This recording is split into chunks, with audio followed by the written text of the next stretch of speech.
Crash Team Racing donc, sorti en 1999, développé par Naughty Dog et édité par Sony Computer Entertainment. Alors je me demande si cet effet est universel ou pas, mais à chaque fois que, par hasard, un jour d'ennui, je me suis dit, tiens, allez, une petite partie de PlayStation, ça ira mieux. Et là, paf! Le tout parfum de nostalgie. C'est comme le foie gras de Noël, hein. T'y goûtes qu'une fois par an, mais putain, c'est bon!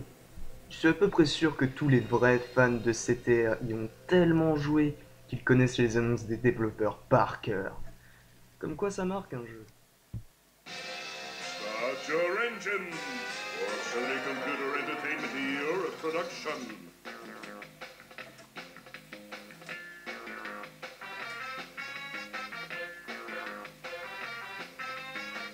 Fasten your seatbelts for another Naughty Dog creation.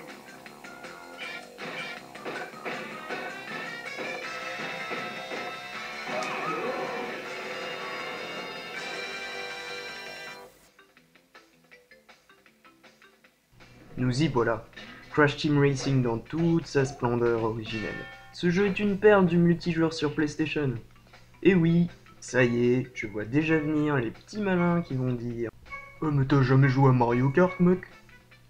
Et la réponse est si, mais Mario Kart, ça me casse les couilles. Voilà, c'est dit. Et oui, Mario ne m'a jamais vraiment fait vibrer. À part peut-être les vieux de la vieille sur Super Nintendo ou encore Mario Sunshine sur GameCube. Mais c'est pas le sujet, donc pour la PlayStation, l'image incontestée de la plateforme reste sans doute à ce jour Crash Bandicoot. Alors ne venez pas me parler de toutes les bouses qu'ils ont pu sortir sur PlayStation 2. Pour moi, l'ère Crash Bandicoot c'est fini avec la PlayStation. Point barre. Mais quel glorieux règne, je vous le dis. Crash Bandicoot premier du nom annonça en 1996 un uppercut du droit dans les roupettes de Mario. Ça me fait penser que ça aurait été génial de vraiment pouvoir latter les couilles de Mario dans un Smash Bros mêlé avec Crash Bandicoot comme perso spécial. Tiens, une tornade dans ta gueule de plombier. Mange mes pieds dans ta face de bouffeur de spaghettis. Ceci est un message à l'égard de la nation italienne ainsi qu'à toutes les spaghettis dans le monde entier. Je n'ai rien contre vous. Et je vous aime. Ce programme était une courtoisie du CSA, le crew des sadomaso antisociaux. Au revoir. Bref, donc s'en est suivi une suite, Cortex Strikes Back, ainsi qu'un troisième épisode sous-titré Warped, avec l'accent américain, suivi de Crash Team Racing, ainsi que... Oh, bah, j'ai deux versions de CTR, un Platinum et une version normale. Forcément celle-là est vide, le jeu est en train de tourner dans la console. Et donc la version Platinum, voyons voir ça... Bon, alors, voyons ce que tu caches, toi. Ouais, ok. Hein? Mais pourquoi? C'est dans ces moments-là que j'aimerais pouvoir foutre une grosse tarte dans la gueule du petit con que j'étais à cette époque-là. Mais bon, j'ose espérer que je suis pas le seul abruti à avoir perdu bêtement des jeux.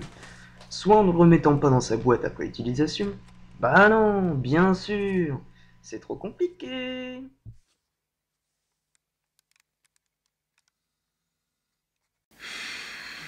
Connard. Et après, on se retrouve avec ça. Allez hop, un petit CTR. Oh, bah. Et après, ça. Oh, old school. Terrible. Emmanuel Petit, tu l'as vu? Oh, bah. Et à la fin, ça ressemble à ça. Hein? Oh là là, oh là là, oh là là. Mais qu'est-ce que c'est que cette merde?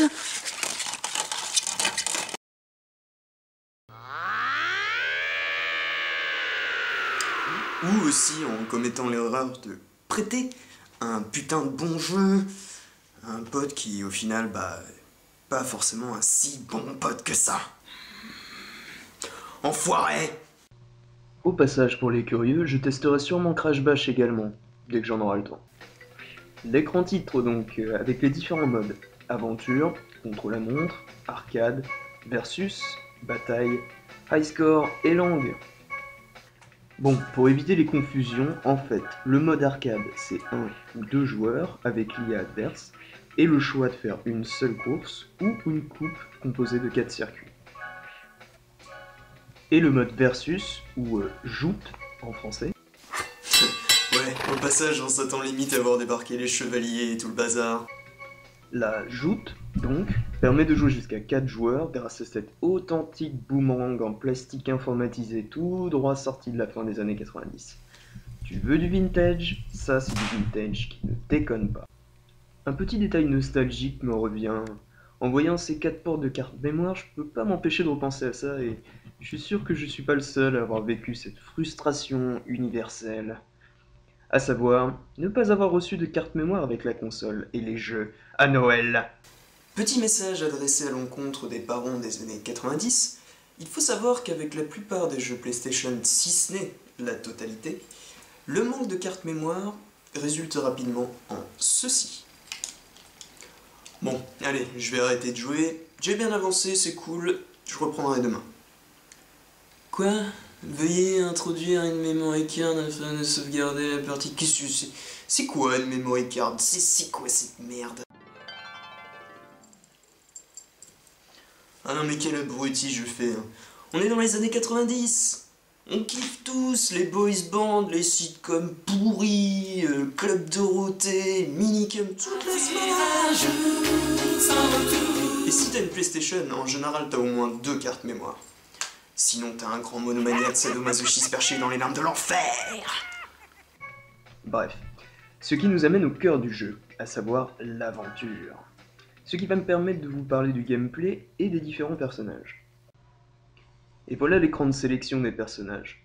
Donc avec un bref descriptif de leur spécificité, à savoir vitesse, accélération et grippe, ou adhérence pour les anglophobes. La petite subtilité étant que chaque personnage possède son alter ego identique à 2 poils de cul près. Par exemple, Crash est similaire à Cortex, donc c'est les intermédiaires, polyvalents et maniables. Coco se comporte comme Engine. Pour les curieux, c'est un jeu de mots, donc anglais intraduisible en français. Engine veut dire moteur. Donc voilà. Donc eux, c'est l'accélération avec une vitesse assez décente. Teeny Tiger se pilote à la manière d'un dingodile. Dingodile, comme un dingo croisé avec un crocodile. Et ça donne ça?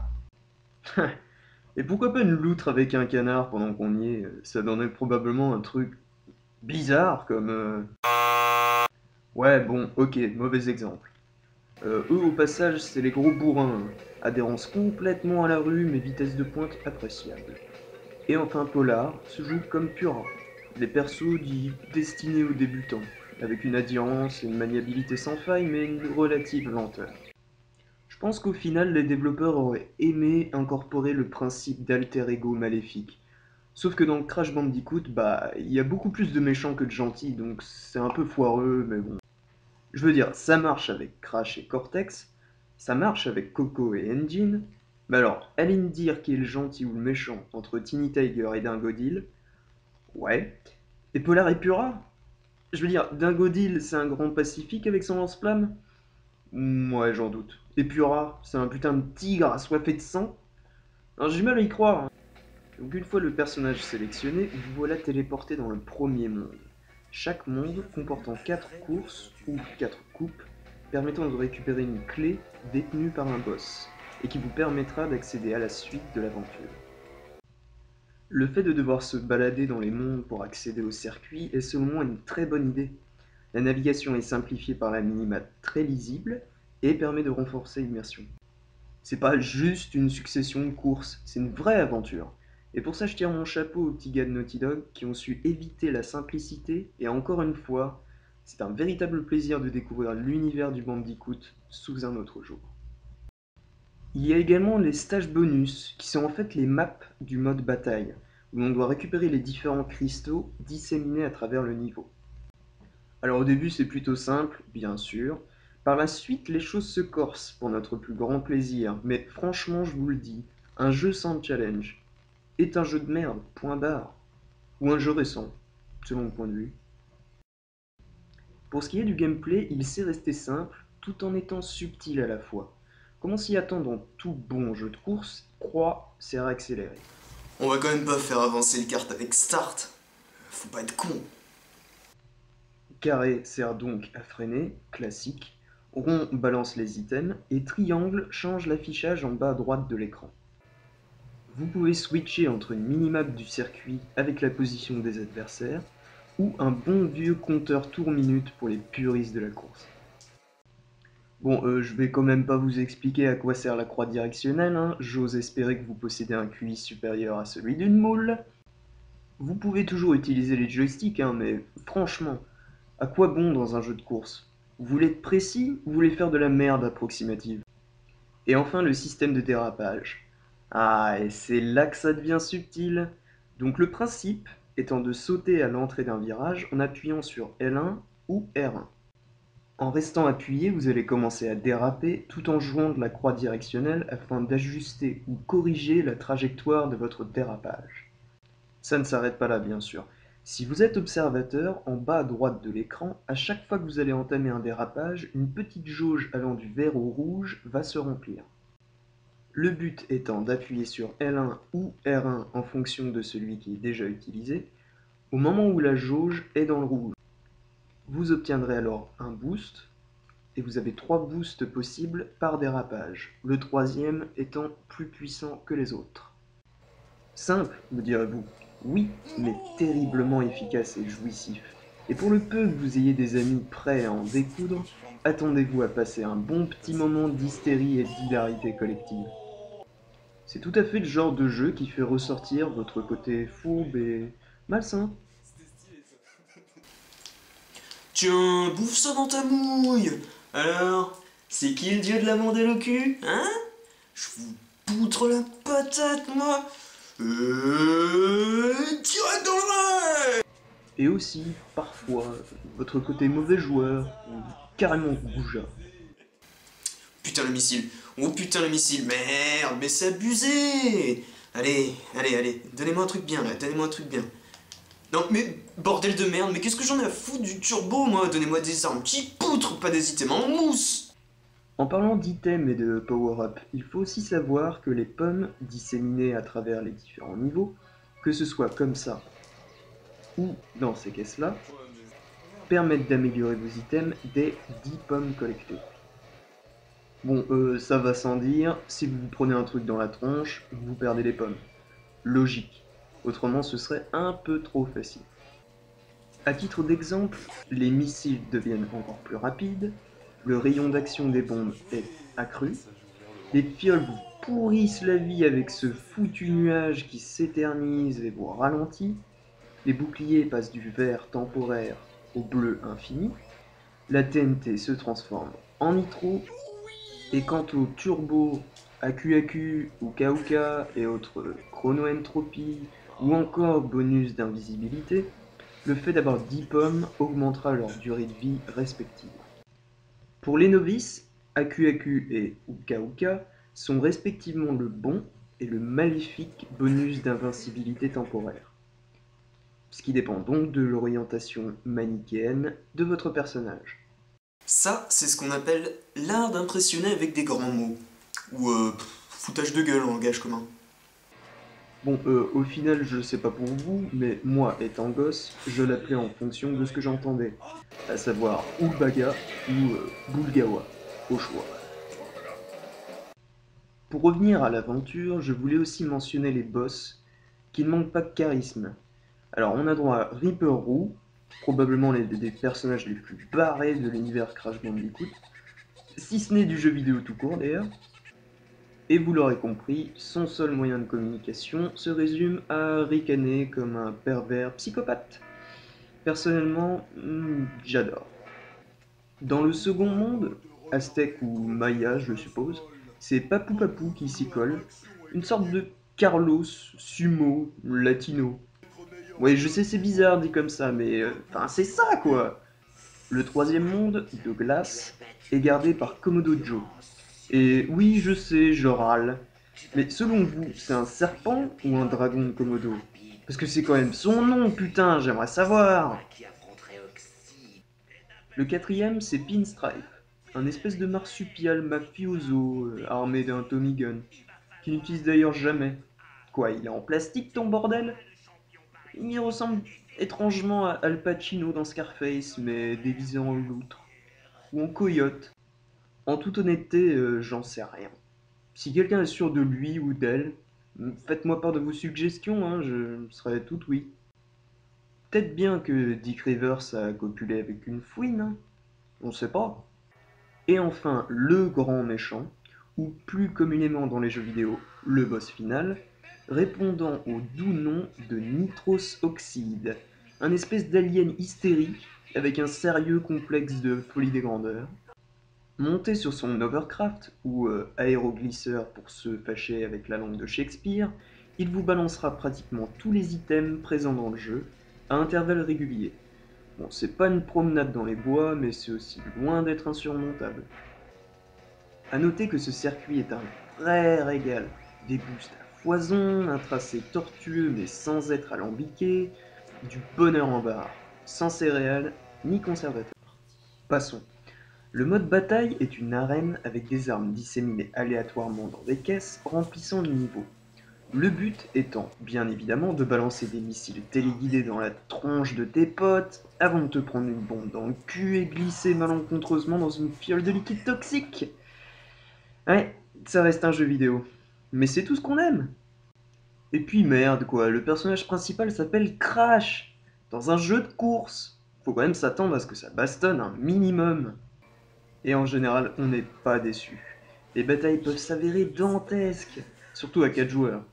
Il y a tout un tas de paramètres permettant de régler le nombre de vies, le temps à disposition, les armes. En parlant des armes, le seul petit problème que l'on peut rencontrer, c'est sans doute le facteur aléatoire. Autant des fois tout va bien, la répartition des armes et de leur puissance en fonction des joueurs est relativement équitable. Autant d'autres fois, soit vous avez la poisse et là c'est l'enfer parce que vous avez que des objets de défense ou des pièges tels que les TNT, Nitro et autres fioles, soit, et c'est là que ça devient ambigu, vous n'obtenez pratiquement exclusivement que des armes bien vicieuses et vous blastez à tout va. Seulement, en général, ça a tendance à user les nerfs de vos adversaires qui se ligueront contre vous pour rééquilibrer la balance. C'est à se demander si les petits gars de Naughty Dog ont fait exprès de cheater certaines parties afin de faire ressortir nos instincts les plus primaires, tels que la vengeance, la colère, l'envie, la destruction, le carnage, la boucherie, la soif de sang, et enfin le racisme ou même le sexisme vidéoludique. Quoi? Ne me dites pas que vous n'avez jamais laté la gueule de Coco à plusieurs, ou encore réalisé une tournante sur le cadavre de Cura. Je veux dire, ouais, on se défoule comme on peut, hein.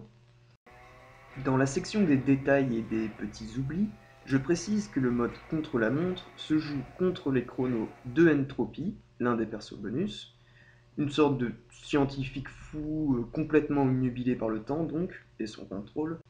Comme tous les autres boss, vous pouvez le débloquer en tant que personnage jouable après l'avoir vaincu. La seule exception étant Nitros Oxide, à part si vous êtes des petits salauds de tricheurs à posséder ce fameux paradis du cheat nommé Action Replay. Et sans parler des quelques personnages bonus, tels que Pinta le Pingouin, tout simplement le meilleur perso du jeu, ainsi que Faux Crash, le pendant maléfique de notre Bandicoot préféré. A noter également dans le mode aventure, chaque circuit propose 3 défis différents. La coupe, pour débloquer les boss et continuer d'avancer dans les niveaux. Les reliques, standard, or et platine, à débloquer dans une sorte de contre-la-montre comportant des caisses qui bloquent le chrono pendant quelques secondes. Et enfin, les défis CTR qui demandent d'arriver premier, tout en récoltant les 3 lettres C, T et R disséminées dans le niveau. Une sorte de défi qui fait presque office de tuto pour les raccourcis. Car oui, chaque circuit comporte son petit lot de raccourcis pour le plus grand plaisir des curieux et des aventuriers du pixel. Voilà, je crois que j'ai fait le tour de la bête, en espérant que ça vous a plu. Désolé pour la nullité du son, hein, je tâcherai de faire mieux à l'avenir. En attendant, je vous dis à bientôt pour une nouvelle vidéo, et un bon dimanche à tous.